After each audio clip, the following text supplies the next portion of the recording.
Sejam bem-vindos ao workshop Como a Economia Circular pode acelerar a ID no setor AEC e desde já agradeço a presença de toda a plateia aqui ao nosso webinar. O meu nome é Ivo, da EFI Group, e estarei aqui a fazer a moderação da sessão. Desde já, um especial agradecimento a todos os convidados que aqui estão e aos intervenientes, os quais apresento um a um nesta fase. Portanto, o Ricardo Gomes, consultor da EFI Group, a Vanessa Tavares, especialista do Build Collab, Paulo Fonseca, diretor executivo do Build Collab, André Caiado, sócio-diretor da Contacto Atlântico e António Tadeu, no Instituto de Investigação e Desenvolvimento Tecnológico para a Construção, Energia, Ambiente e Sustentabilidade. Este workshop está a ser promovido no âmbito do projeto CIAR, Future of Construction, o qual inclui um desenvolvimento de um roteiro para a ID no setor AEC. Este tem como objetivo fomentar a colaboração entre os stakeholders do setor e divulgar casos relevantes de empresas com boas práticas ao nível da ED e com forte potencial de demonstração e replicação em outras entidades do setor da AEC.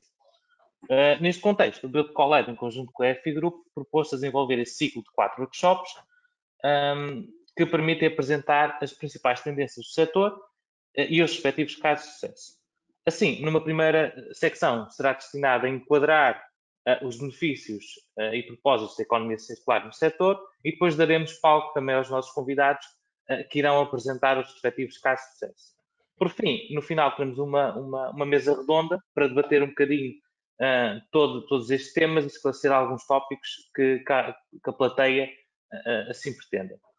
Aproveito também para informar que, neste seguimento, poderão colocar as vossas questões e dúvidas no chat, sendo que aqui no final teremos aqui a oportunidade para esclarecer e debater um bocadinho as questões que tenham sobre este tema. Começando já o webinar, passaria ao Ricardo Gomes, que é então consultor da EFI Group e que irá fazer aqui um breve enquadramento do tópico antes de passarmos aos casos de sucesso. Ricardo? Muito obrigado, Ivo. Vou então passar aqui a partilhar convosco a minha apresentação. Pronto, aqui o objetivo será então contextualizar-vos, aqui fazer uma pequena apresentação dos principais desafios da economia circular aqui no setor da arquitetura, engenharia e construção. A exposição eu dividia essencialmente aqui em 7 partes, ou seja, uma primeira de contextualização, depois pegar aqui um pouco na temática da gestão de resíduos, da digitalização e da construção modular, e depois terminar aqui com uma abordagem aos materiais e energias e análise de ciclo de vida. Pronto. Começando então aqui pela contextualização do problema. Atualmente, com o crescimento da população, prevê-se que até 2030 aqui passemos de 7,8 mil milhões para 8,5 mil milhões de pessoas no planeta, sendo que a população de classe média deverá crescer de 2 para 4 milhões, isto comparando o cenário atual, versus 2030. Conjugado com isto, temos também, principalmente aqui em foco, a indústria da construção, que é responsável por mais de 30% da extração de recursos naturais, por 32% dos resíduos sólidos despejados a céu aberto e pelas emissões de carbono em 40%. Ou seja, estes 2 pontos tocam-se no sentido de demonstrar o desafio que já temos atualmente e, se assim nada o fizermos, com o crescimento da população e de uma classe média que terá um determinado tipo de exigência sobre a construção, se nada o fizermos, só terá tendência a agravar. E, feita esta apresentação mais global sobre o setor, traria para aqui então um pequeno zoom para a Europa, em que aqui no caso concreto, o setor da construção é responsável por 4,8 toneladas de extração mineira per capita por ano. Cada metro quadrado requer um total de 2,3 toneladas de materiais, de mais de 100 materiais diferentes para a construção, e em que temos também aqui produzidos cerca de 850 milhões de toneladas de resíduos todos os anos. E depois trouxe aqui uma notícia recente, focando aqui em Portugal, aqui já não é específico do setor da construção, mas que num consumo geral escutámos os recursos que tínhamos disponíveis em 2022, no dia 7 de maio, ou seja, a partir desse dia entramos aqui em crédito, pelo que mais ou menos seriam necessários 2,5 planetas para sustentar este tipo de consumo que temos apresentado.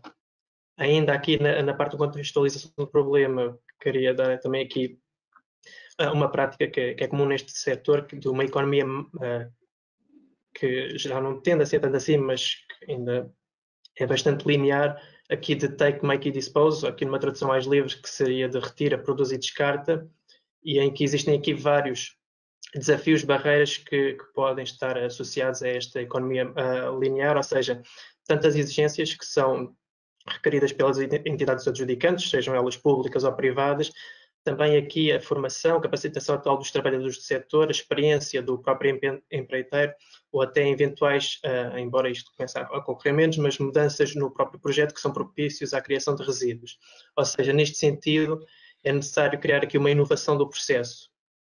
Adicionalmente, gostava também de deixar aqui uma nota, pois existe também aqui um papel importante dos arquitetos neste processo, ou seja, aqui com impacto no desperdício, em que cerca de 33% dos resíduos podem ser diretamente influenciados por decisões de projeto e não tomando só aqui o papel na parte dos empreiteiros e dos responsáveis de obra. Feita aqui a contextualização do problema, gostava então de começar por aqui a abordar a questão da gestão dos resíduos. Uma das soluções está, eventualmente, então, aqui na sua gestão, e em que tem-se vindo a demonstrar que a legislação é um dos principais incentivos para a implementação desta gestão de resíduos, e aqui tanto os arquitetos poderão projetar de forma a gerir estes resíduos nos projetos de construção, como também promover aqui uma cultura de desperdício zero, onde a indústria da construção e as autoridades também têm aqui um papel no sentido destas autoridades conseguirem melhorar as normativas e referências existentes. E até neste seguimento que salienta aqui a Estratégia Nacional para as Compras Ecológicas, onde através deste link é possível consultar tanto guias, manuais ou até critérios de contratação pública. À parte do tópico da gestão de resíduos, a seguir ia falar então aqui da digitalização e a pegar até aqui na questão da modelação da informação da construção, em que terá aqui um papel importante para a minimização de resíduos de construção durante as fases de projeto. Apresenta potencial na detecção de conflitos, para a redução de erros, melhora a comunicação e a integração e aumenta também a capacidade de quantificar e testar várias opções do projeto, em que existem aqui várias variáveis que poderão potenciar a redução de resíduos. O processo de validação do projeto, baseado em BIM, que envolve aqui a revisão do projeto e coordenação 3D, poderá evitar aqui até 15% dos resíduos da construção. Além disso, a própria padronização e a otimização dos materiais e elementos de construção podem ser conduzidos por meio da revisão do projeto, baseado em BIM. O próximo tema que vos gostava de apresentar, e isto também são temas aqui que eu pretendia criar uma pequena articulação com os workshops anteriores, no setor da construção, uma construção mais convencional, são comuns os pedidos excessivos relacionados com contingências, podendo totalizar cerca de 10% dos materiais transportados para o local de obra, sendo que posteriormente são exportados como resíduos. Esses resíduos não planeados podem ser substancialmente reduzidos se aumentarmos aqui o uso da construção modular fora do local. Ou seja, além dos métodos da construção de pré-fabricação ajudarem a criar um ambiente de trabalho mais limpo e seguro, reduzem também o tempo e os resíduos de mão de obra. Aqui estima-se que a taxa média de redução dos resíduos com o uso do material pré-fabricado é de 52%, uma tecnologia para a qual a madeira revela-se especificamente adequada. Eu vou daqui a pouco tocar neste tema dos materiais. E além da redução, este ambiente também mais controlado é propício a uma maior incorporação de resíduos. E assim como tinha prometido, temos então aqui o tópico dos materiais. Aqui eu gostava de destacar que, tendo em atenção os principais indicadores para a seleção de materiais sustentáveis, é necessário ter alguns fatores em conta, nomeadamente, como estão aqui identificados, ciclos de vida longo, com intervenções de manutenção reduzidas, e aqui preconiza-se uma manutenção preventiva em vez de corretiva, emissões reduzidas ao longo da vida útil, um reduzido consumo de água e energia durante a sua produção e utilização, um posterior reaproveitamento ou reciclagem e a sua proximidade com o empreendimento, ou seja, isto significa uma redução aqui associada ao seu transporte. Ainda dentro da temática dos materiais, valerá a pena destacar aqueles de base biológica, são os derivados de recursos orgânicos e vegetais, em que potenciam também aqui, são materiais aqui associados ao carbono positivo, ou seja, os quais captam carbono para se poderem desenvolver. São recursos como a madeira, renováveis, porque podem ser cultivados novamente.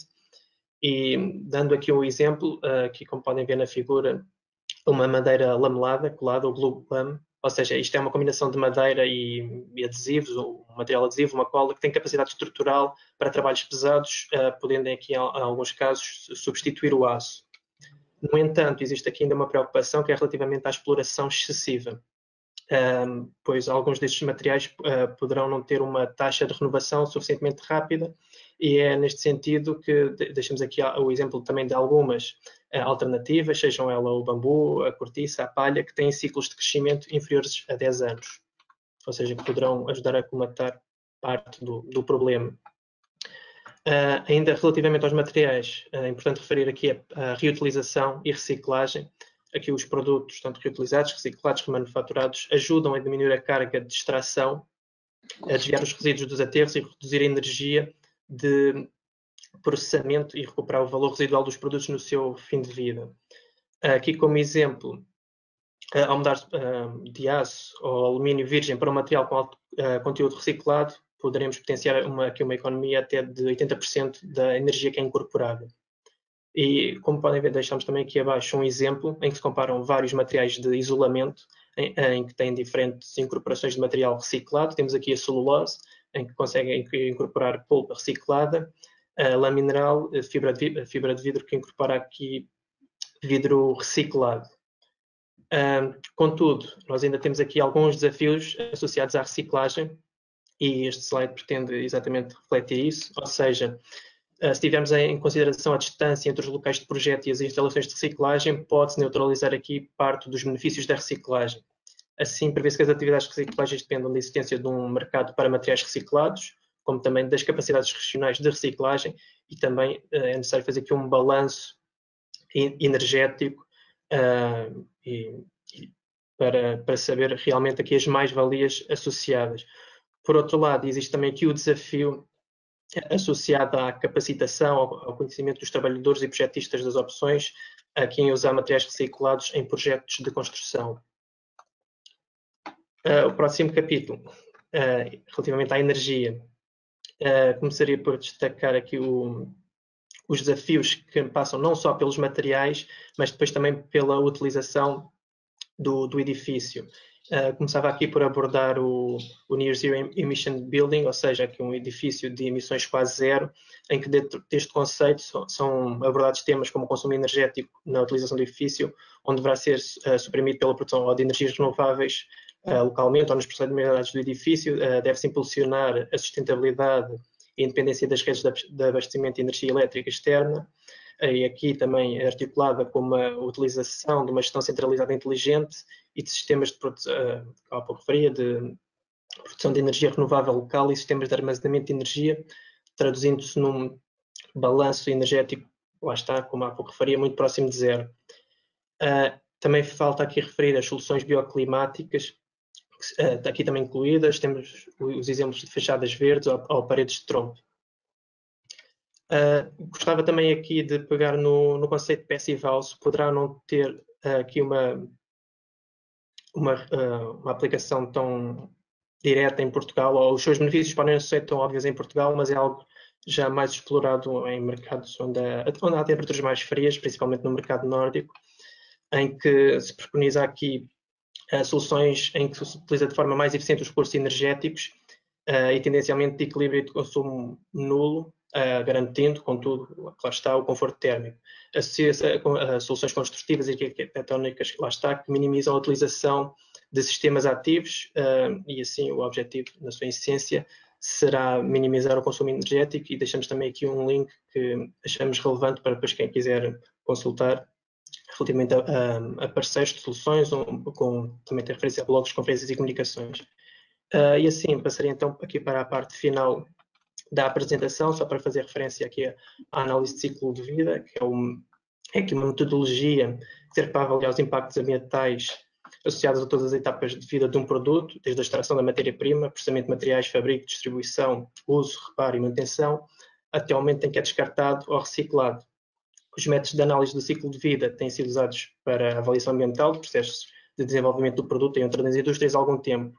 Embora a aplicação no setor da construção tenha vindo a ser introduzida, tenha aqui potencial de ser mais desenvolvida. Na fase de projeto, gostaríamos de destacar que ajuda aqui a criticar algumas soluções em desenvolvimento, em que o objetivo é comparar toda a gama de efeitos ambientais, quantificando todas as entradas e saídas dos fluxos de materiais e avaliando como esses fluxos de materiais afetam o meio ambiente e todas estas informações são usadas para melhorar os processos, apoiar políticas ou fornecer uma base de saída para decisões mais informadas. Pronto, e com isto terminaria aqui a minha apresentação. Muito obrigado, Ricardo. Sendo que fica aqui uma boa introdução ao tema.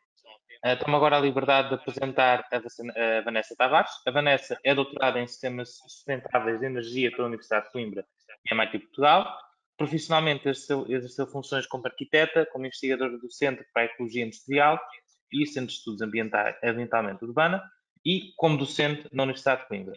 Atualmente é Sustainability Specialist and Technology Coach no Build Collab, onde faz parte da equipa de investigação em sustentabilidade e circularidade do ambiente construído. Passo então a palavra, Vanessa. Obrigada pela introdução. Gostava só de confirmar se estão a ver o meu ecrã, se está tudo bem? Estamos sim, perfeito. Ok, eu sou colaboradora do Build Collab. Venho aqui apresentar o Build Collab muito resumidamente e os trabalhos que nós temos feito na área da ACV, ou LCA, Análise de Ciclo de Vida e Construção Circular.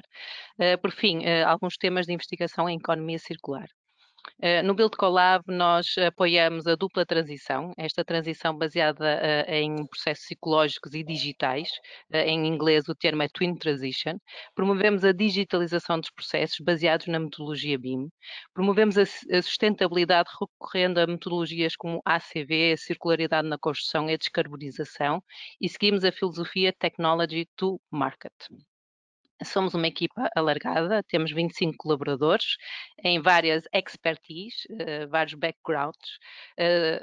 Temos alguns associados, 20 associados, 10 empresas, 2 clusters e 8 entidades do Sistema Científico e Tecnológico Nacional, 2 deles aqui representados e que agradecemos. Temos 6 áreas de investigação, desde o BIM, desenho paramétrico, LCA e construção circular, a transição digital, os digital twins, o IoT e realidade aumentada. Vamos focar no LCA e a construção circular. Temos vários projetos nestas 5 áreas, macro-áreas, desde infraestruturas inteligentes, Internet of Things, BIM, com os twins digitais, a transição verde e a standardização. Uma vez mais, vamos apresentar os projetos nesta área da Green Transition. Temos um projeto que é o roteiro da descarbonização para a fileira da construção e atividades industriais associadas, focando em 5 casos específicos da parte da indústria da construção, a fabricação de carpintaria, produtos de betão, betão pronto, deixem-me ler, as argamassas e betuminosos. Este projeto propõe uma metodologia baseada em 4 etapas iterativas: a cenarização, a modelação das emissões, a avaliação do potencial de descarbonização das nossas medidas ou das medidas propostas, o envolvimento da sociedade nessas medidas e, novamente, a cenarização. Temos um outro projeto que é a Carbon Handprint, ou em português a impressão digital de carbono, em que estamos a trabalhar num guia metodológico da impressão digital, numa agenda sectorial para essa economia circular, um inquérito às PMEs, e faço aqui a ressalva do inquérito, vamos lançá-lo hoje ou amanhã. Se o receberem, por favor, respondam, porque é bastante importante a participação de todos. Estamos a construir uma base de dados com as EPDs a nível internacional, procurando sistematizar a informação que existe nas EPDs, traduzir sempre que é preciso ser traduzidas, porque elas têm formatos diferentes, línguas diferentes, unidades diferentes. Então, essa base de dados reúne e analisa as EPDs e constrói uma nova base de dados com a informação que estão dentro de uma forma sistematizada. Desenvolvemos um BIM LCA, um plugin que trabalha em cima do Revit e que avalia os impactos dos edifícios através do tal modelo BIM, integra a tal informação que também temos na tal base de dados das EPDs e dá uma análise prévia, o pre-assessment, em fase de projeto e permite avaliar alternativas na fase de desenho e faz um benchmark por elementos e por categorias de impacto. Temos um outro projeto que prevê uma plataforma de construção circular, em que possamos recolher dados sobre as construções e as demolições numa dada área e que permita que as PMEs cumpram os requisitos futuros e é uma forma de operacionalizar o plano de ação circular na construção. Estamos em fase final de terminar este acordo circular com a indústria da construção. Este acordo prevê 3 documentos. Um documento do relatório do estado atual, isto é, como é que está a circularidade no setor da construção em Portugal.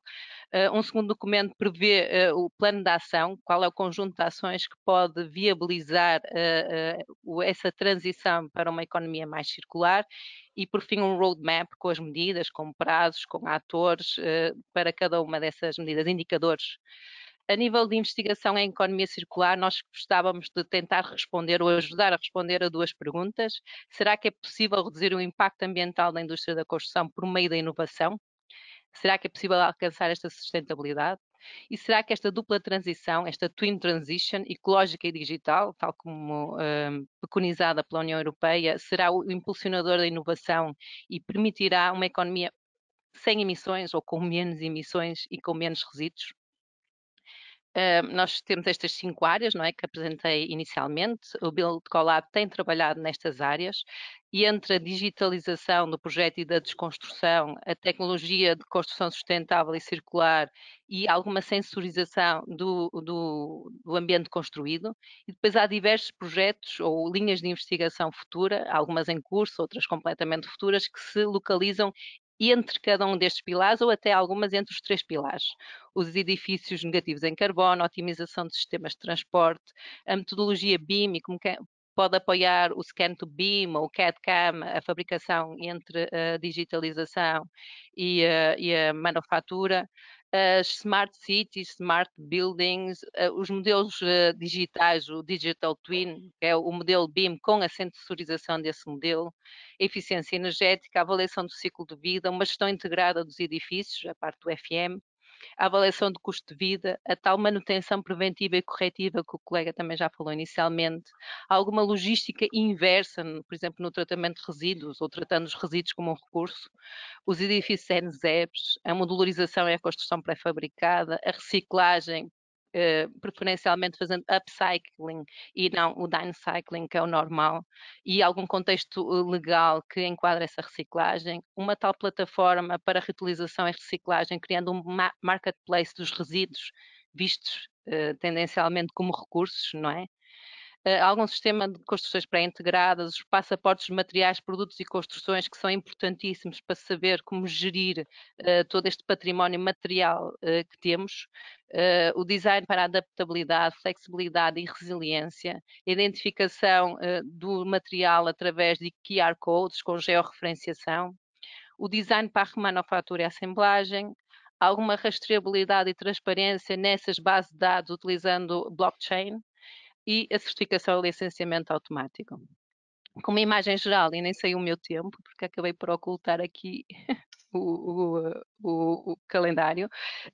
Gostava de deixar aqui um projeto feito com painéis reutilizados, painéis de uma cervejaria, acho que foi desmontada.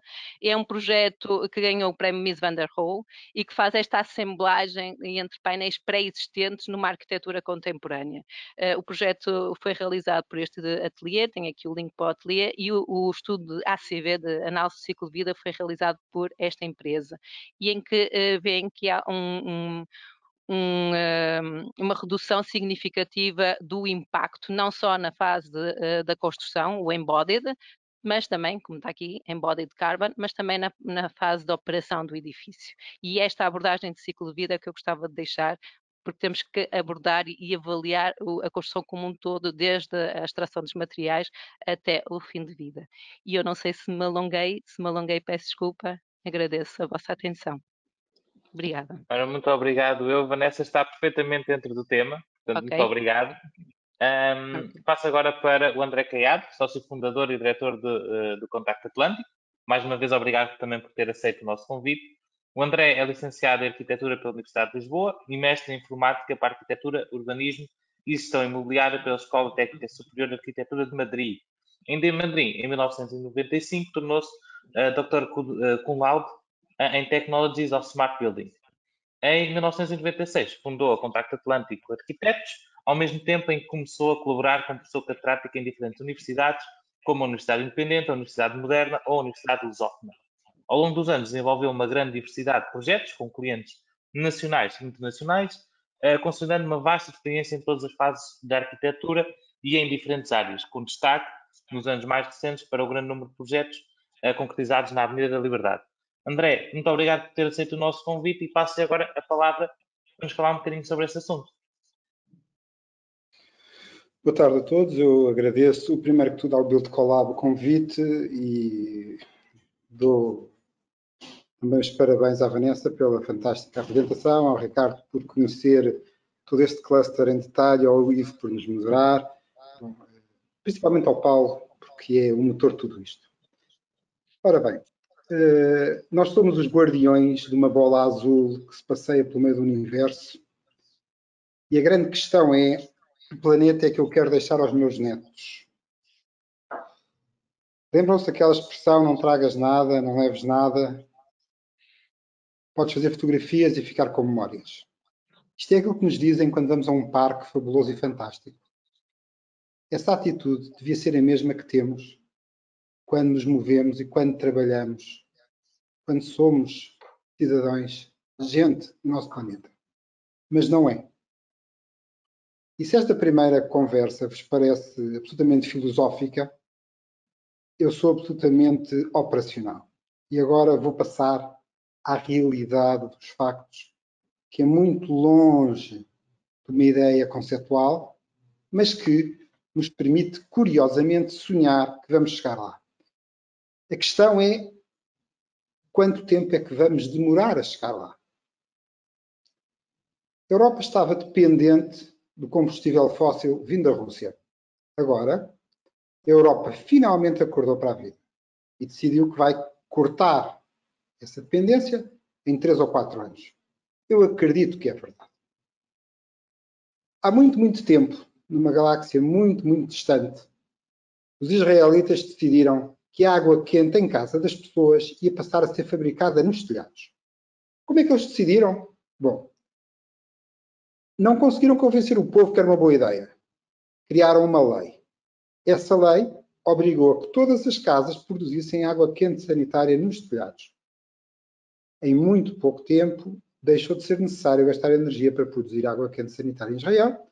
O exemplo foi tão eficaz que hoje, para qualquer família na Europa, o melhor investimento que pode fazer é poupar algum dinheiro e passar a produzir a água do duche num sistema de aquecimento por energia solar direta na cobertura de casa. Ao fim de 2 anos está pago. Não há mais nenhum investimento que uma família possa fazer que seja mais eficaz do que este. Nós atuamos no mercado da construção e no mercado do projeto. O resultado da construção tem a ver com o projeto. Um bom projeto resolverá uma boa construção, um mau projeto vai ter problemas graves e vai produzir imensos gastos na área da construção. A economia circular, isto é, tentarmos controlar o gasto associado à construção, é cada vez mais uma possibilidade. E começamos a encontrar situações reais, hoje existentes, muito interessantes. Quando, num determinado loteamento, urbanização ou município, se tenta privilegiar a utilização de materiais locais, nós estamos a defender um menor registro de consumo energético. Porque se eu for beneficiado por utilizar tijolos locais, azulejo produzido no local ou pedra da região, eu tenho um menor gasto. O problema é que nós vivemos numa economia global. Como privilegiar? Como conseguir que isso aconteça? Bom, aparentemente a única maneira muito rápida de chegar à solução é através de um benefício económico. A maneira mais eficaz é ensinando as crianças que depois nos vão chatear a nós, ou orientar, ou educar, para fazermos seleção de resíduos lixo em casa. São os miúdos que nos fazem fazer isso. São os que vêm da escola ensinados e mais vão fazê-lo ao longo de toda a sua vida. Na área da construção, estas coisas podem ter dimensões diversas. Há um exemplo muito engraçado em Portugal. Eu, desde os anos 90, tentei vender edifícios inteligentes, edifícios eficientes, edifícios de zero consumo energético, casas domóticas, Near Zero Building Constructions e por aí fora. E fui sempre relativamente pouco bem sucedido, até que de um momento para o outro decidiram que se os edifícios fossem mais eficientes, então os promotores pagavam menos impostos. E decidiram de tal forma que, enquanto essa regra foi vigente, eu não conseguia gastar a melhorar a eficiência energética dos edifícios o dinheiro que os meus clientes ganhavam a não pagar imposto municipal de transações. O resultado foi que eu acabei por ser obrigado a assinar contratos onde eu garantia ao meu cliente que o edifício ia ser energeticamente eficiente. Aquilo que eu mais queria, o que eu mais desejava, o que eu andei a vender durante 20 anos sem conseguir. 4 linhas de uma lei que provocaram um benefício económico aos promotores, conseguiram que na última década houvesse uma imensa eficácia na criação de edifícios com menor gasto energético.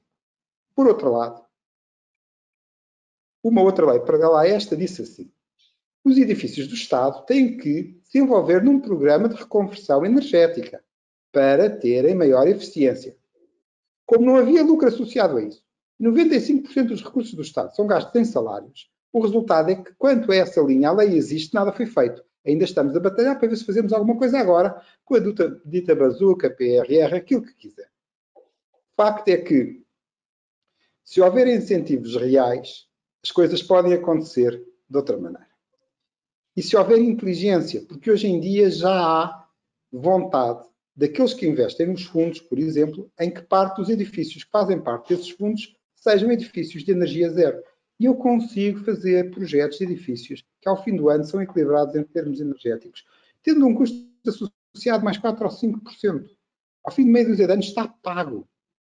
Agora, falta mudar muita coisa. Quando eu gostaria que alguém fizesse como os israelitas nos anos 80, uma leizinha que diz assim: as coberturas dos edifícios em zonas não históricas têm que ser sempre resolvidas com soluções mistas, coletor solar, isolamento térmico, impermeabilização e isolamento acústico. Isto podia-se implementar e era benefício para todos. O custo adicional seria muito pouquinho. É possível fazer coisas destas. Por outro lado, os recursos naturais disponíveis no planeta são limitados. Se nós gastarmos todos os recursos, não temos mais recursos disponíveis a seguir. E não deixamos recursos para quem vai a seguir a nós. Portanto, o que é que nós podemos fazer com recursos renováveis? A questão da energia renovável. Eu vou dar um exemplo no que tem a ver com a nossa área da construção. E eu cortar 50 árvores para fazer uma casa, árvores todas do meu jardim, construo uma casa em madeira que é altamente eficaz em termos energéticos, em termos de qualidade de vida de quem usa. Essa casa vai durar mais ou menos um século. Mesmo se as árvores forem sobreiros, que são carvalhos de crescimento muito lento, 10 anos mais tarde eu tenho árvores novas que posso voltar a cortar para fazer a casa seguinte. E ainda utilizo o que sobrou da casa do século passado para queimar e aquecer a casa nova. Portanto, a construção em madeira é algo que não se deve deixar de fora. Um outro exemplo interessante nesta área é, por exemplo, um caixilho. Um caixilho em PVC tem alguma dificuldade de reciclagem. Um caixilho em alumínio tem um extremo gasto energético em reciclagem. Um caixilho em madeira, bom, a árvore cresce, quando o caixilho estiver podre, eu já tenho árvores novas para fazer novas peças e fazer novos caixilhos em madeira. Claro que em madeira eu sou obrigado a, de alguma forma, pintar, envernizar, fazer alguma manutenção. A dita manutenção preventiva de que o Ricardo falava. Se eu fizer manutenção preventiva, a durabilidade das coisas é outra muito diferente e muito eficaz. Passamos para outra questão que é a industrialização da construção. A construção é uma área muito pouco industrializada, onde não há eficácia. Lembro, há muitos anos, uma empresa chamada Martifer começou a fazer cozinhas e casas de banho pré-fabricadas modulares. Eram muito melhores que aquilo que nós produzimos em obra. Mas, infelizmente, como eram muito melhores, queriam vendê-las bastante mais caras. O resultado foi que não houve uma expansão brutal dessa solução, que é uma ótima solução, mas que, como sendo melhor vendemos mais caro, então acaba por não se implementar no mercado. Aliás, o síndrome da casa em madeira em Portugal, da construção em madeira, é também esse. Como é melhor, queremos vender mais caro. Mas como ainda não está completamente implementado no mercado, é muito difícil que se chegue a essa situação. De todas as formas, há coisas paradigmáticas. Eu gostaria de vos poder apresentar, mas acabei por não ser autorizado pelo meu cliente, um desenvolvimento habitacional de 60 mil metros quadrados em Portugal, que estamos neste momento a fazer em madeira. Portanto, não está tudo perdido. Não só na reabilitação urbana estamos a trabalhar em madeira, como a situação dos lamelados colados é uma realidade que eu penso que vai ter uma dimensão no nosso território e através de toda a Europa a curto prazo. É algo que se pode substituir. Nós ainda temos algum território de madeira de pinhal em Portugal, o famoso pinhal de Leiria, que é cortado e replantado de uma forma correta, de uma forma inteligente, orgânica, por substituição de talhões. A madeira depois é seca, é uma madeira muito apropriada à construção e quando aquela se estragar, como eu estava a explicar, podemos voltar a utilizá-la. Por outra parte, um desafio. Se eu contei que o maior sucesso foi quando o Estado decidiu premiar por redução do imposto aqueles que fizessem edifícios energeticamente eficientes, porque é que não podemos premiar aqueles que fizerem edifícios com uma pegada de carbono extremamente reduzida? Premiar como? Naquilo que o mercado conhece rapidamente. Redução do pagamento de taxas adicionais e impostos. Se isso acontecer, vamos ter outra vez outro boom semelhante àquele que eu acabei de descrever com a redução do imposto municipal de transações para zero. Eram 6% ou 6,5% sobre o valor de uma construção ou de uma aquisição de um edifício para construção. É um valor muito elevado.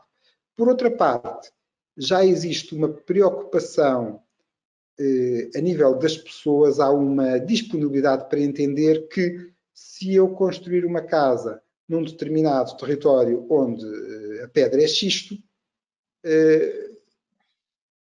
se lhe explicarmos que se utilizarmos xisto não só é mais barato, como estou a beneficiar a indústria local, como inclusive não estão a destruir o planeta, normalmente os clientes estão disponíveis para olhar para a solução e para a querer implementar.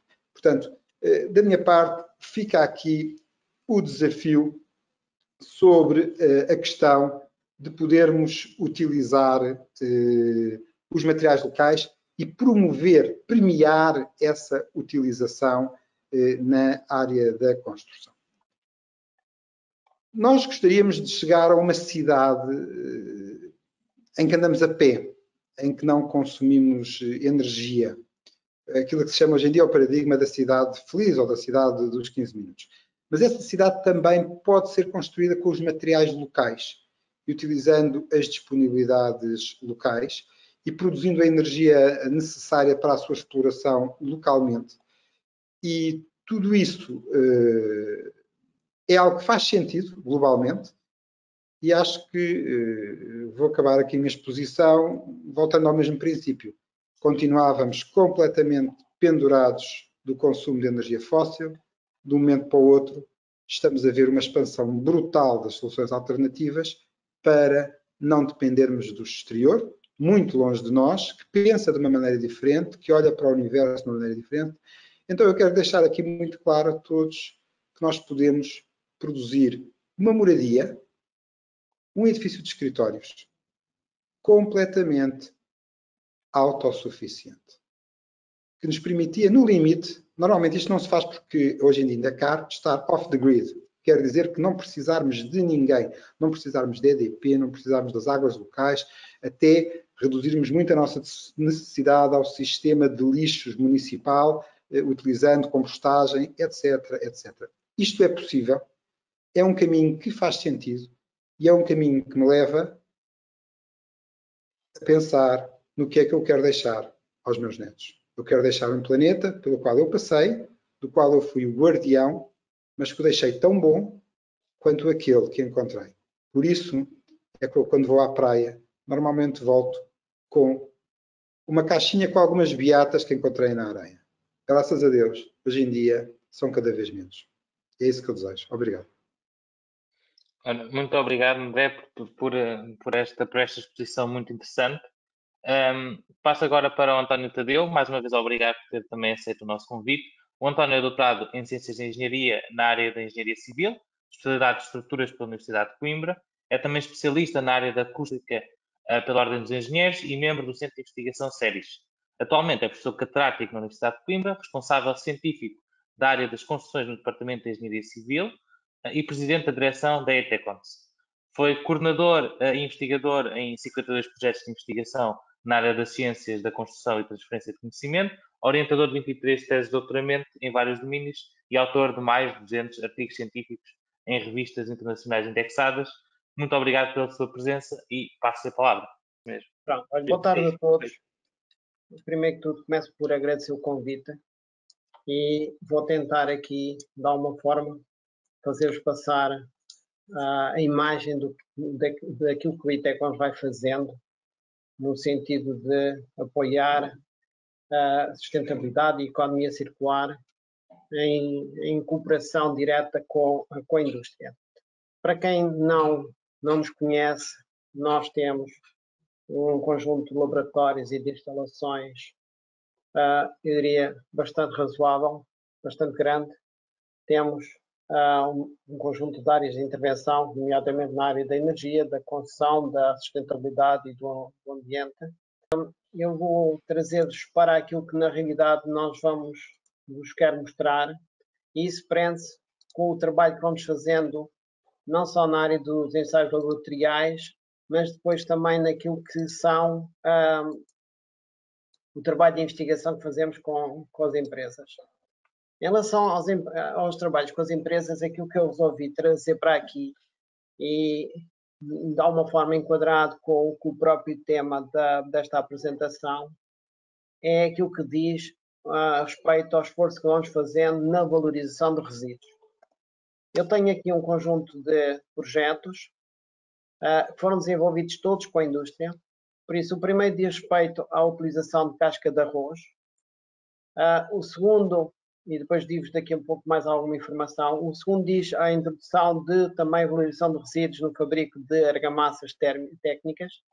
Depois temos também a utilização, o primeiro era para compósitos, agora aquilo que temos são compósitos para painéis, etc. Depois temos aqui um outro desafio que é a utilização da casca de arroz, mas para fazer barreiras acústicas. Depois temos aqui a valorização de madeira em fim de vida. Muita desta madeira acaba por ser madeira que foi tratada e que neste momento representa de facto um perigo para aquilo que é o próprio ambiente. Por isso vem contaminado e por isso é preciso ver como é que nós de alguma forma conseguimos pegar e dar-lhes outra vida. Depois temos aqui mais um desenvolvimento de argamassas com incorporação de resíduos de cerâmica. Apoios antivibráticos fabricados com granulado de cortiça. Depois temos aqui o desenvolvimento de uma casa modular, mas com painéis em palha de arroz. E queria terminar a apresentação com duas coisas diferentes. Uma que diz respeito a uma plataforma que temos para, de alguma forma, fazer a divulgação daquilo que são os resíduos e soluções. E aquilo que fazemos todos os anos, que é ter uma exposição num centro comercial para divulgação de produtos sustentáveis e que, de alguma forma, valorizem os resíduos. Por isso, o primeiro projeto de respeito que eu queria trazer aqui é um trabalho que foi desenvolvido para aproveitar a casca de arroz que existe muito aqui na Baixa do Mondego. E não só, mas também, por exemplo, há zonas do mundo com muita casca de arroz, que é, nomeadamente, o Brasil. Esta casca de arroz não pode ficar na terra porque estraga o próprio solo, não é combustível pelos próprios animais, e por isso a solução para esta casca de arroz passa pela queima da própria casca. Aquilo que nós arranjamos foi maneira de desenvolver, juntamente aqui com um conjunto de indústrias, nomeadamente a Amorim, a Logo Acústica, para que socorra um conjunto de painéis, um conjunto de sistemas para aplicação em obra, nomeadamente em isolamentos.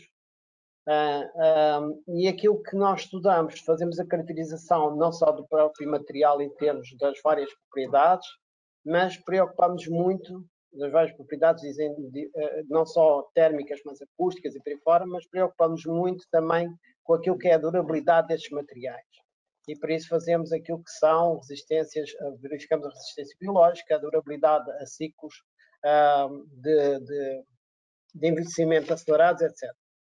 No âmbito disto, fazemos muitas análises de ciclo de vida para depois determinar exatamente qual é a vantagem do desenvolvimento destes novos produtos. Temos aqui um outro exemplo, que é a utilização de argamassas térmicas. Por isso eu vou tentar passar um bocadinho mais depressa, em que aqui temos a incorporação de cortiça, vidro reciclado, borracha, carvão vegetal, entre outros. Novamente, temos uma caracterização muito grande em termos laboratoriais. Aqui é novamente a utilização de casca de arroz, mas com outras preocupações, nomeadamente aquilo que diz respeito ao fabrico de painéis multicamada e barreiras acústicas. E por isso estão aqui exemplos de barreiras acústicas a serem testadas nas nossas câmaras acústicas para determinar a absorção, que é aquilo que nós pretendemos com estas barreiras. E depois os painéis são estudados de maneira que eles possam ser incorporados na própria indústria. Tenho aqui um outro exemplo que é o aproveitamento de resíduos de madeira, nomeadamente de postes, de solipas de carris de comboio, em que aquilo que nós estamos a fazer é incorporá-los em novos compósitos de madeira, de maneira que seja possível dar-lhes uma nova vida, de maneira que eles fiquem encapsulados para não libertarem por lixiviação produtos prejudiciais e perigosos para o ambiente, e acabamos por fazer um conjunto de novas estruturas, algumas são estruturas constituídas por pequenos elementos de viga e madeira, de vigas e pilares. Temos aqui um exemplo de uma aplicação que é de postes para a agricultura. Aqui um outro exemplo da incorporação de resíduos de cerâmica em argamassas de reabilitação. Reparem que todos estes estudos, de alguma forma, são feitos de forma já, as produções que aqui vêm, os produtos, etc., são construídos já em ambiente industrial.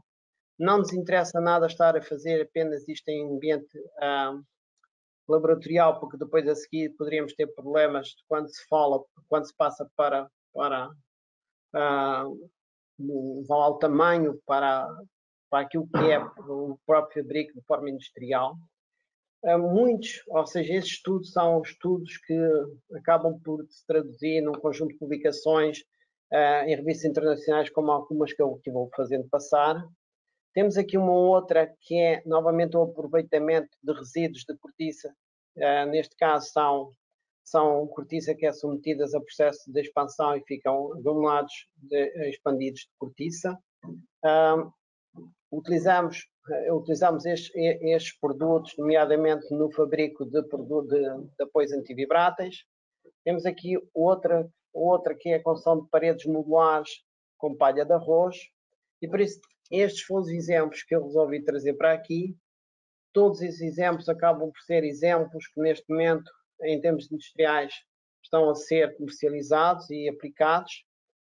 E queria acabar apenas por vos dar conta daquilo que é uma das limitações que eu vejo, que é o desconhecimento da existência, é a conotação negativa do próprio resíduo, a pouca divulgação que nós temos da aplicação destes resíduos e da valorização destes resíduos, e por isso nós desenvolvemos uma plataforma para a divulgação de tudo isto. Não só o resíduo em si, onde é que ele está e quanto é que existe, soluções que já foram desenvolvidas na indústria e as próprias instituições que se acabaram por se envolver na próprio desenvolvimento destas soluções.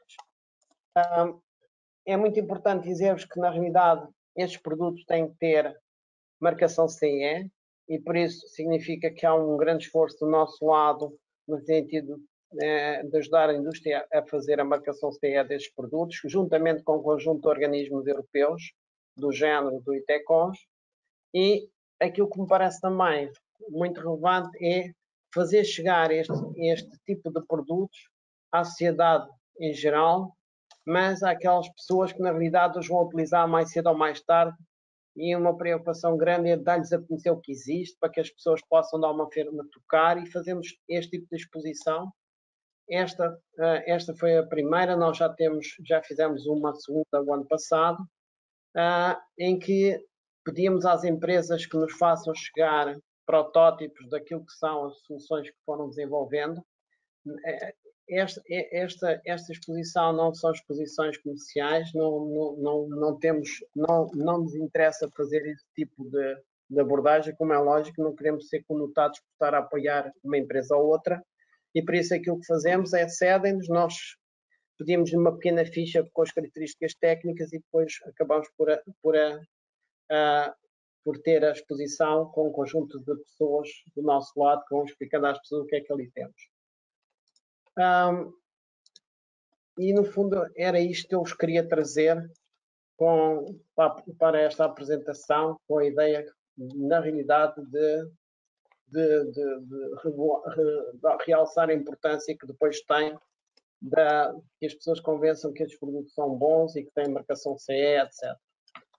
E era isto que eu neste momento vos trazia. Agradeço a atenção de todos.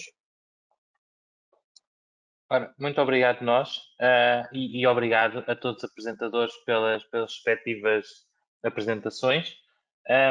Deixo aqui a nota também a toda a plateia que vamos agora começar uma mesa redonda aqui para bater um bocadinho estes temas e que poderão colocar no chat algumas questões que tenham relativamente aqui às apresentações, aqui há algumas questões que possam os diferentes convidados responder ou que possam achar interessante também que entre aqui no meio do debate.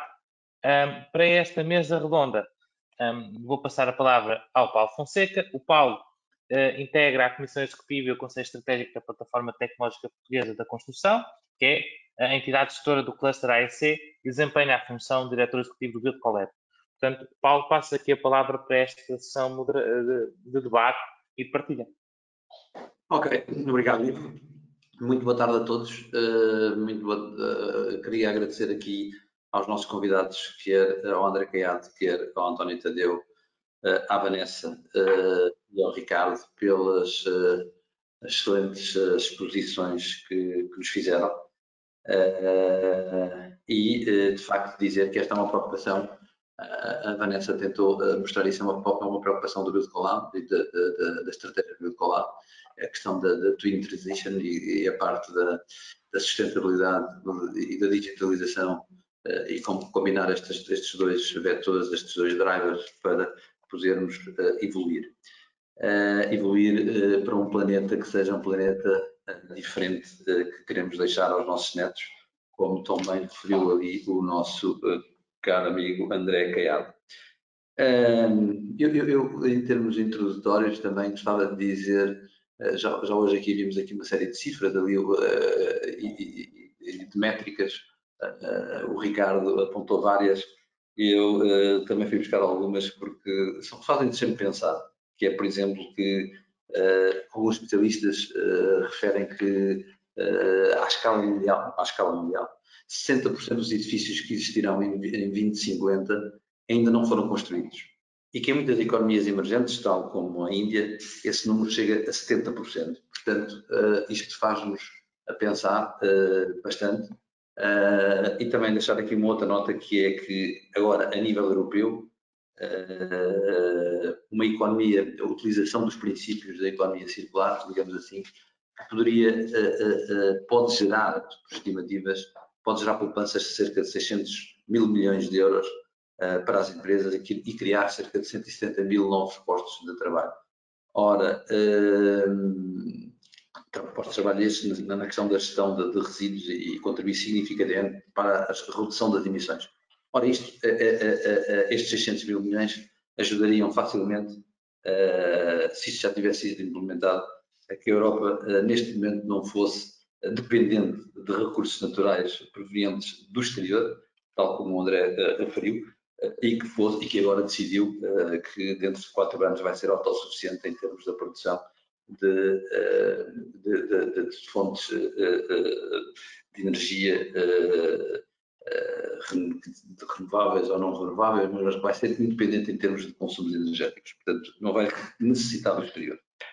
Ora, para que isto tudo aconteça, é preciso haver uma mudança aqui na questão da cultura do design. O André falou um pouco sobre isso e também a Vanessa também falou um pouco sobre isso. É preciso que nós começarmos de facto a pensar, e é interessante nós vermos hoje aqui um arquiteto, temos 2 arquitetos, a Vanessa também é arquiteta, mas temos aqui o André Guerra que desenvolve a sua atividade mesmo na área da arquitetura, portanto a falar na questão, e já não é a primeira vez que eu e o André falamos sobre a questão das soluções eficientes do ponto de vista energético e da parte da inteligência e da parte do zero, dos edifícios de emissões de zero. De facto, isso passa na cabeça e é um desígnio de muitos dos arquitetos, muitos quem começa no design, e foi falado aqui, o design é onde é que tudo começa. Mas eu também queria deixar aqui mais uma nota que é onde tudo começa, mas não deve estar isolado, ou seja, nós devemos trabalhar em rede, de uma forma colaborativa, entre o promotor, o design, o André, o António, que depois desenvolve alguns materiais que o André pensa. Nós este processo, e também com o end user e com o promotor, este processo de co-criação eu acho que é um processo que é o processo mais fácil de nós chegarmos aos objetivos que nos são pedidos, quer para 2030, quer para 2050. Portanto, esta co-criação é fundamental. É fundamental, e nós passamos aí, por acaso, por um processo desses, com uma sociedade de reabilitação urbana, é fundamental pensar a industrialização do setor da construção. É fundamental que as habitações a custos controlados procurem, essas e as outras, atenção, procurem soluções que sejam modulares, soluções que utilizem elementos como a madeira, como já hoje vimos aqui falar, em vez de outros elementos que atualmente não têm uma rede de utilização, nem podem ser incorporados como reciclados noutros materiais. Estou a falar do gesso cartonado, que hoje em dia é aqui um problema grave. Ali para o António Tadeu, um dia mais tarde também, com alguma indústria, poder estudar. Mas, de facto, eu queria dizer que existe esta preocupação e começa a haver essa preocupação desde o design. É óbvio que os promotores também. Nós vemos as notícias e sabemos que existem promotores grandes, por exemplo, na zona da Comporta, que começam a estudar materiais para utilização nessa zona, que sejam materiais naturais, biomateriais, como a cortiça, como a madeira, e portanto, tal como o André há pouco referiu. O André tocou aqui num aspecto que eu acho que é muito importante, que é a questão da parte regulamentar. Portanto, as políticas, o quadro das políticas e a parte regulamentar é importantíssimo. E o André refletiu isso. Eu gostava de facto dizer que temos de facto que premiar a construção eficiente, baixando ou eliminando taxas. Esta é a forma mais rápida, como o André disse bem, é a forma mais rápida de fazermos alguma coisa.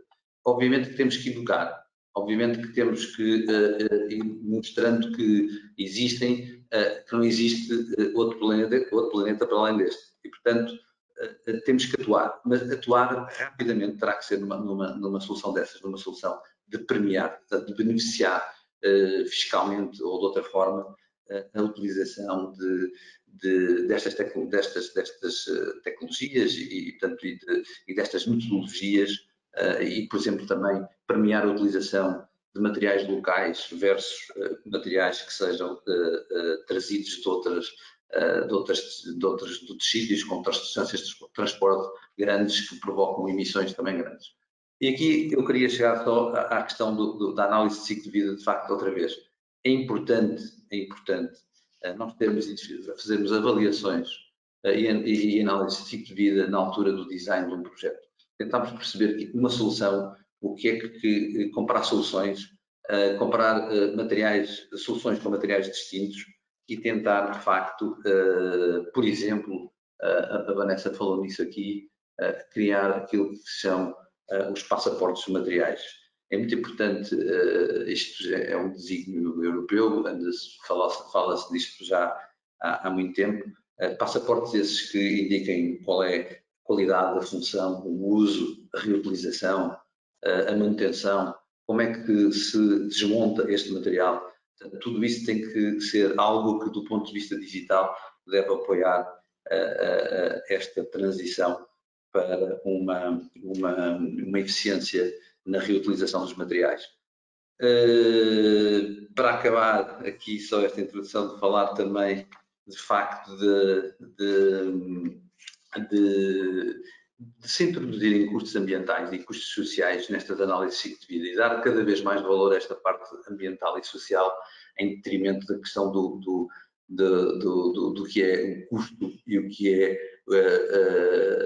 que é o benefício financeiro puro e simples, ou seja, como era pensado antigamente. Hoje em dia também o André referiu isso, os fundos de investimento preferem, obviamente, investir em casas com balanço zero do que estarem a investir em outro tipo de habitações e de edifícios de escritório.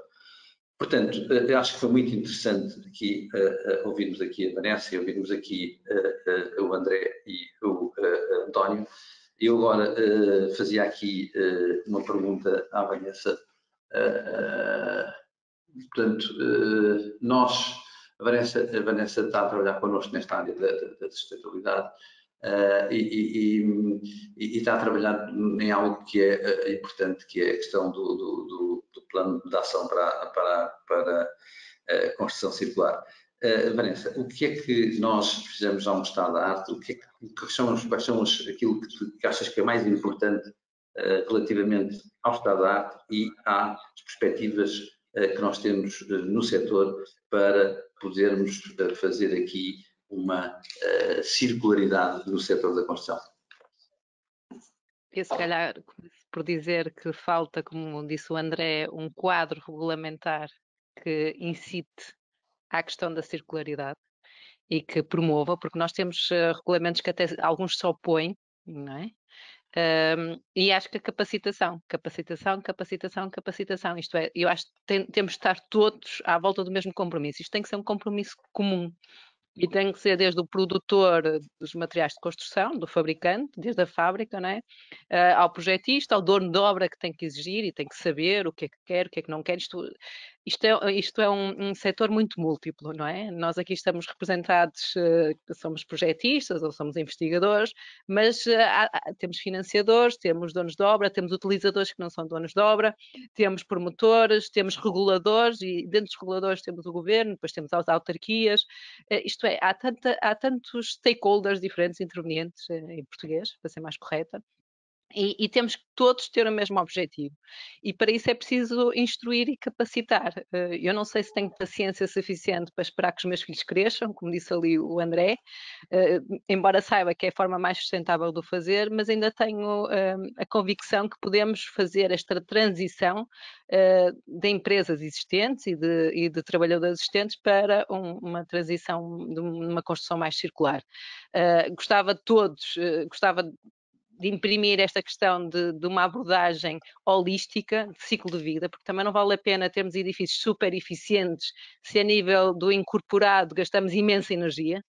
para o fazer, se nunca tem um payback energético ou se nunca existe um payback dos impactos ambientais. Pronto, isso eu gostava que tivéssemos sempre esta abordagem holística, porque não vale a pena estarmos a investir numa fase. Até agora foi só a eficiência energética, não é? A nível regulamentar também era esse o enfoque. Hoje em dia, com o level, já se introduziu a questão da abordagem de ciclo de vida, porque a parte do incorporado e da construção também tem que ser analisada. Pronto, a nível da União Europeia já existe essa vontade de incorporar e eu gostava também que o regulamento, por exemplo, da eficiência energética já começasse a incluir a questão da fase da construção, da extração de materiais e da produção das matérias-primas.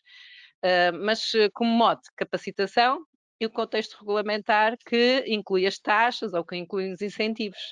Pode ser a cenoura ou pode ser o açoite, talvez pela cenoura seja melhor, porque as pessoas gostam mais do reforço positivo do que o reforço negativo, mas pode ser um balanço entre ambas as medidas. Acho que essas são as duas principais. Ok, obrigado, Vanessa. Também estou de acordo na generalidade do que afirmaste. Agora, perguntava aqui ao André duas coisas muito rápidas. A primeira coisa foi aquele desenvolvimento habitacional de 20 mil metros quadrados que está a ser construído em Madeira.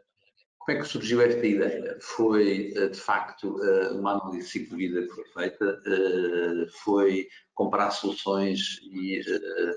ou seja, o que é que teve na origem da utilização da madeira, neste caso específico deste empreendimento, André? Ok. Respondendo diretamente à questão do habitacional, foi a percepção por parte do promotor de duas realidades que para ele têm um reflexo direta e unicamente económico. O promotor não... Neste caso, não pensa no bem comum. Pensa que, com uma solução destas, consegue mais facilmente uma certificação LEED ou BREEAM, com isso consegue um maior preço e consegue uma parte substancial do processo em pré-fabricação, portanto, uma maior velocidade de colocar o produto no mercado, quando o mercado continua numa fase de crescimento. No mercado em crescimento, todos somos super-heróis na área da promoção imobiliária. E, portanto, ele quer reduzir o risco do fim do ciclo. E é aqui que está o desenvolvimento. Depois, a parte engraçada é que, no meio destas histórias, estas certificações LEED e BREEAM fazem com que os grandes fundos investam com mais eficácia, mas têm coisas interessantes que são: eu vou à procura de materiais para incorporar um círculo de 100 km, um círculo de 200 km, um círculo de 300 km e ganho um grande benefício com esta situação. Portanto, neste desenvolvimento a grande escala, por exemplo, na Comporta, como estava aqui a comentar, já há uma preocupação ecológica, porque o comprador tem uma preocupação ecológica. Entre um produto certificado e o não certificado, o comprador mais facilmente irá ao produto certificado. E nós deveríamos incorporar as nossas capacidades. Deixo aqui um comentário curioso, que é a questão de Portugal e da cortiça. Somos um dos maiores produtores do mundo, se não o maior de cortiça. Temos um produto altamente qualificado, mas depois incorporamos lá a indústria com um produto de alta qualidade. Uma vez mais, caímos na armadilha do preço. O preço é mais elevado, o produto é muito bom e o dito do promotor desiste do produto porque o preço é mais elevado. Portanto, é uma pena esta questão do preço versus o mercado, e eu continuo a insistir que primeiro inunda-se o mercado e depois sobe-se o preço numa fase seguinte. Mas queria também deixar-vos uma perspectiva de que muitas coisas mudaram. Há talvez 15 anos, um colega meu e da Vanessa, meu amigo, foi responsável pelo projeto de todo o sistema, refazer o sistema de elétricos em Marselha. Marselha é a segunda maior cidade de França, o sistema é gigante, havia dinheiro. Portanto, toda a zona dos carris dos elétricos é em granito. Este arquiteto decidiu escolher um granito de uma pedreira mesmo ao lado da cidade de Marselha, porque ele sim tinha todas as preocupações ecológicas, ambientais, etc, etc. Sabem o que é que aconteceu? Era mais barato mandar vir o granito cortado com a estereotomia correta da China. Hoje isto já não seria possível. Portanto, alguns passos já foram dados, porque hoje a preocupação da pegada energética teria evitado essa situação. na altura, nada impediu que o promotor, que o construtor que se deu ao trabalho de ir à procura do preço na China, fosse aquele que ganhou a empreitada. Eu só queria deixar este testemunho para percebermos que estamos a dar passos e que já há promotores a quererem projetos energeticamente eficazes, promotores a dizerem que em 2025 querem ter 15% do seu portfólio com Zero Energy Buildings. Já há muita clientela que prefere um edifício energeticamente eficaz. Depois há outra coisa interessante. Estamos a começar a ter um mercado de arrendamento em Portugal. Em Portugal temos um mercado de compra ao banco, faz favor, e fica pendurado até seres avô de um crédito bancário. E estamos a começar a ter um programa semelhante ao alemão, em que as pessoas não são donas das suas casas, arrendam-nas durante toda a sua vida. Mas como é que arrendam a casa? Arrendam a casa, está incluído, oh meu Deus, o aquecimento na casa e a água na casa. Só não está incluída a internet e a eletricidade, julgo eu, na maior parte dos casos. Portanto, isto leva para um caminho onde queremos que as casas sejam realmente energeticamente eficientes, que é para nós não pormos muito ar-condicionado, nem queremos aquecer muito. E, portanto, há aqui outras realidades das quais começamos a fazer parte, que vão produzir um universo ambientalmente mais eficaz e de menor consumo energético, derivado exclusivamente do mercado. Pese embora, eu concordo com a Vanessa, a forma rápida é uma cenoura à frente de cada um de nós. Não é uma chibata atrás. E, portanto, eu penso que premiar em redução de impostos é um caminho muito eficaz se os nossos governantes quiserem acelerar este processo. Por outro lado, deixo aqui um desafio ao professor António Tadeu. Eu adorei a apresentação, muito obrigado, parabéns. Divulgação é importantíssimo. Devia haver divulgação de todas estas coisas. Provavelmente algumas delas são produtos concorrentes ao mercado. Eu não conhecia praticamente nenhum deles. E talvez o Build Collab pudesse ter um programa que colaborasse com a universidade para ajudar a divulgar junto a toda a gente estas questões, porque se estiverem divulgadas, nós utilizamos seguramente. André, exato. Agora pegaste aí numa deixa que eu já tinha previsto chamar aqui à equação, que era a questão do aspecto colaborativo que nós temos que incluir nos nossos projetos, que envolvem, portanto, todos os atores. Já disse isto há pouco, mas tu hoje, por exemplo, ouviste aqui coisas que o António Tadeu referiu sobre, por exemplo, a palha de arroz, outras coisas sobre a questão da madeira em fim de vida, enfim, isto porque há, como o António disse, há indústrias que estão a tentar fazer investigação e desenvolvimento. Eu relembro que o foco desta nossa discussão hoje aqui é, de facto, como é que a construção circular pode fomentar a investigação e desenvolvimento, e foi por isso que eu pedi ao António que nos explicasse aqui um pouco o que é que alguma da indústria anda a fazer em termos de investigação e desenvolvimento que podem gerar inovação, e depois, de facto, esta rede, este networking que tem que haver entre todos os atores é essencial para que, por exemplo, o André consiga utilizar painéis modulares, por exemplo, com palha de arroz. António, percebi que a indústria tem querido desenvolver produtos e tem chegado ao ITCons e tem desafiado o ITCons a estudar soluções que são, neste momento, resíduos que têm um problema que não são reutilizáveis, e como é que o ITCons consegue ajudar a reutilizar esses resíduos. Esta tendência é uma tendência que tem um movimento que começou agora, ou é já alguma coisa que vem de trás? Achas que este mindset que estamos a assistir agora tem vindo a acelerar esta questão da investigação e desenvolvimento na reutilização de produtos? É uma questão. Sim, eu não tenho dúvidas que há uma mentalidade diferente, mas há aqui uma coisa que eu acho que devia deixar claro. A indústria existe e existe para dar lucro. Ou seja, vocês reparem, na realidade, a indústria tem que chegar ao fim, pagar salários e ter algum lucro.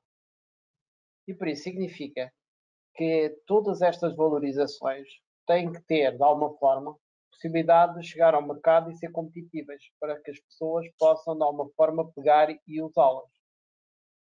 E por isso, reparem, há aqui Depois reparem, isto parece tudo muito simples, mas é muito complicado. Porque, reparem, o resíduo em si, e eu só estou a falar do resíduo porque nós temos muitas áreas de desenvolvimento. O ITECOS tem aqui 100 técnicos a fazer trabalho, por isso. Eu só trouxe para aqui selecionei alguns dos trabalhos que estamos a fazer que dizem respeito aos resíduos. O resíduo, quando nós falamos em resíduo, tem uma conotação negativa. Ou seja, nós temos, quem é que vai utilizar tudo isto? Quem é que vai usufruir de tudo isto? É a sociedade em geral. São os donos de obra, são depois os donos de obras que vão ter que vender e usar e por aí fora. E por isso é preciso pegar e fazer chegar a essas pessoas conhecimento que diga qualquer coisa desse género. Estes produtos são tão bons como aqueles que podem, de alguma forma, ter se forem utilizados produtos tradicionais, mas alguns deles até têm um comportamento melhor e são duráveis e por aí fora, e mostrar-lhes isto. Há aqui uma outra coisa que é o seguinte, e é algo que na realidade nós nos prendemos muito com aquilo que é a eficiência energética, mas começam a existir muitas outras preocupações, nomeadamente a hídrica, a questão da água. E isso vai ser cada vez mais valorizado. O eco-label para os aparelhos sanitários, etc., começam a ser uma realidade. Há aqui uma outra coisa que o André Caiado acabou por dizer e que é relevante, que é dizer o seguinte: apanham lá os painéis solares que nós em 2 anos acabamos por recuperar este valor. E eu acho que isto, além do análise de ciclo de vida que é necessário fazer, é preciso fazer um estudo de rentabilidade económica e, na realidade, verificar, em função daquilo que são as soluções construtivas, aquilo que é adequado colocar ou não. O que é adequado colocar? 10 centímetros de ICB ou 4 centímetros de ICB em função do retorno que eu vou ter. Estão a ver? Este tipo de análises que permitam dar aquela resposta que o André Caiado diz. Bem, ponham lá os painéis solares que em 2 anos recuperam. Eu acho que este tipo de resposta e este tipo de informação que deve ser também transmitida àquilo que são os donos de obra que vão investir, às pessoas que vão comprar, etc. Reparem, há aqui uma outra coisa que acaba por ser muito relevante e que não vale a pena nós olharmos para o lado, que é a questão das alterações climáticas. E as alterações climáticas nós ainda não falamos aqui, mas as alterações climáticas obrigam-nos a nós técnicos, a começar a dimensionar tudo isto de forma diferente. Ou seja, nós temos cada vez mais fenómenos curtos, mas muito intensos de chuvadas, por exemplo, e por isso é que de vez em quando vemos inundações e acabamos por ter aqui um conjunto de soluções, de picos de água que devem ser retardados, e por isso começam a existir soluções que na Europa, em alguns casos, já são obrigatórias, por exemplo, as coberturas verdes, para retardar aquele pico de cheia por aí fora, para reduzir aquilo que se chama ilha de calor, etc. Estou a falar em termos urbanos, que devem ser, tudo isto deve também ter uma escala urbana e não apenas a escala do edifício. E por isso, isto são tudo um conjunto de, por exemplo, os fenómenos do vento são cada vez mais violentos, nós temos cada vez mais, vocês vão reparar que de vez em quando lá temos aqui nós tínhamos, Portugal era um país relativamente pacífico em termos destes fenómenos turbulentos e agora temos cada vez mais. Por isso, tudo isto, de alguma forma, temos que pegar e olhar para isto com uma mentalidade diferente, procurando, e eu acho que o foco deve ser sempre é aquele que é o conforto da própria pessoa. Nós temos que olhar para aquilo que é o conforto, para aquilo que é a segurança, para aquilo que é a durabilidade das próprias soluções, para que depois, em função disso, se procurem, de facto, materiais, soluções construtivas, porque não basta só ter o material, é preciso ter a solução construtiva e ser trabalhada e ter a certeza que ela funciona. E então procurar, sim, que na realidade essas soluções construtivas sejam sustentáveis, que sejam de alguma forma verdes, no fundo. E eu acho que esse é o caminho, e respondendo agora de uma forma mais direta, estou convencido que há uma grande evolução, que há uma grande preocupação da própria indústria em produzir produtos novos, sustentáveis, mas também alterar as próprias cadeias de produção para que elas consumam menos, etc. Vocês vejam, por exemplo, esta questão do gás. Eu não sei se têm conhecimento disto, mas há aí algumas cerâmicas que já fecharam, a indústria cerâmica. Há outras que estão, coitadinhas delas, estão completamente numa situação muito, muito debilitada, porque o gás subiu e subiu bem. E por isso há que, na realidade, olhar para aquilo que são as fontes renováveis e começar a olhar para elas de uma forma diferente. António, e há também agora com a questão do novo regime geral de gestão de resíduos e que obriga a uma incorporação de 10% de materiais reciclados nas obras, há de certeza há de começar a existir de certeza uma preocupação por parte dos produtores do que é que seja de relevarem agora de forma positiva, como nós já falámos hoje aqui com a cenoura e não com o chicote, de forma positiva aquilo que anteriormente eles queriam esconder, que é que incorporavam resíduos.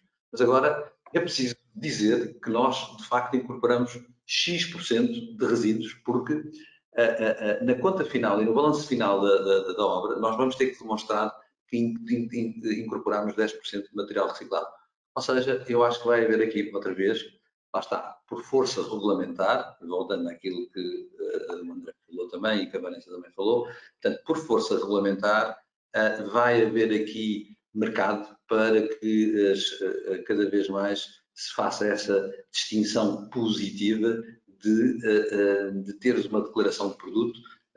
Não sei bem ainda, por exemplo, os produtos com marcação CE podem ter essa evidência e devem ter essa evidência. Alguns produtores já o estão a fazer, a declarar que este material incorpora X% de material reciclado.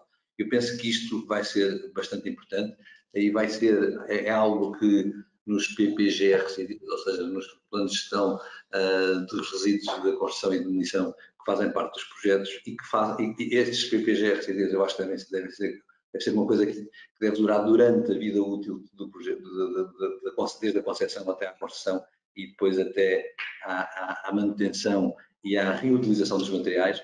Portanto, onde deve constar, de facto, aquilo que eu falei há pouco, que é o passaporte dos materiais, mas deve constar também o que é que houve de incorporação de materiais reciclados nos produtos, por exemplo, na fase da concepção, na fase da construção e depois, mais tarde, na fase da manutenção. Posso só referir, na realidade, esta questão do RCDs acaba por ser muito importante.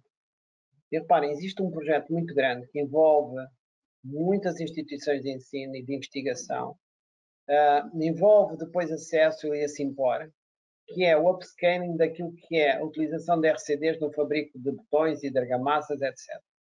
Por isso é algo que está a ser estudado, é muito importante para a própria indústria do cimento e dos fabricantes de botão e das argamassas. Por isso, isto são coisas que estamos a viver e são coisas que há 10 anos ninguém sequer olhava ou não queria olhar. E por isso estamos, na realidade, a viver um mundo novo.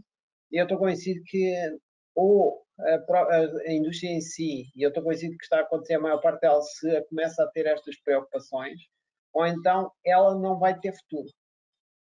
Exato. E depois temos que ver aquilo e com isto vou acabar, porque de facto queria ver se acabávamos às 4h30 que tínhamos combinado, começámos um pouco mais tarde, mas eu queria acabar com aquilo que o André disse, de facto, que depois é preciso comunicar aquilo que tu fazes muito bem, expor aí em Coimbra os materiais novos, dar a conhecer às pessoas, mas portanto, nós temos que criar aqui um ecossistema que o André saiba o que é que o António está a fazer, o António saiba o que o André também está a fazer, a indústria saiba o que é que o André está a pensar e, portanto, que haja aqui um marco. Eu, sem dúvida nenhuma, concordo com isso. A divulgação do conhecimento é muito, muito importante. Na realidade, depois aquilo que chega aos jornais e às notícias, etc., são só quando existem coisas muito, muito diferentes e excepcionais ou qualquer coisa do género. Eu estou-me a lembrar de um trabalho, desculpem lá falar nisso, a Ponte da Aroca. A ponte suspensa foi feita aqui por nós, etc. E foi desenvolvida, concebida, etc. Ganhou um conjunto de prémios brutais. Reparem, neste momento houve uma divulgação muito grande e toda a gente fala da Ponte da Aroca. Nós seríamos muito felizes se, na realidade, começássemos a ter aqui um conjunto de materiais e que se começasse a falar não na empresa tal, mas a utilização deste material nisto, etc., na utilização disto neste condomínio e por aí fora, eu acho que isso, e a divulgação e o conhecimento, eu estou convencido que nós sabemos fazer mal. E eu estou dizendo nós pessoalmente, nós e Tecon sabemos fazer muito mal, fazemos muito mal a divulgação. E se nos ajudarem a fazê-la e de alguma forma pegar e chegar e isto beneficia todos, a indústria beneficia depois toda a sociedade, etc. Se conseguimos chegar com essas soluções e divulgá-las, etc. Porque depois, deixem-me só falar de uma coisa muito rápida, que é o seguinte, nós temos muitos resíduos, sem dúvida nenhuma, mas há bocado falámos na questão do transporte deles e da quantidade que existem. Por isso é que existe a nossa base de dados para tentar ver se isso é possível. Porque reparem uma coisa, se uma indústria tiver a fabricar qualquer coisa e incorporar um resíduo, mas se não houver quantidade suficiente para alimentar essa própria indústria ou essa própria fábrica, no fundo, a indústria não está interessada. Não está interessada em mudar sistemas de fabrico, não está metodologias de cálculo, etc., porque isso não é sustentável em termos de um rendimento, em termos financeiros. Por isso, há aqui uma questão. Dá-me só aqui um segundo para contar uma oportunidade perdida. Sr. Professor António Tadeu, nós acabámos de fazer uma dúzia de casas de 350 metros quadrados em madeira, com uma duração provável máxima de 3 anos. Tinha sido um laboratório fantástico para o sistema de isolamento que nos mostrou. Utilizámos o sistema de isolamento tradicionalíssimo, que só vai criar resíduos quando aquilo for desmontado num prazo de 3 anos.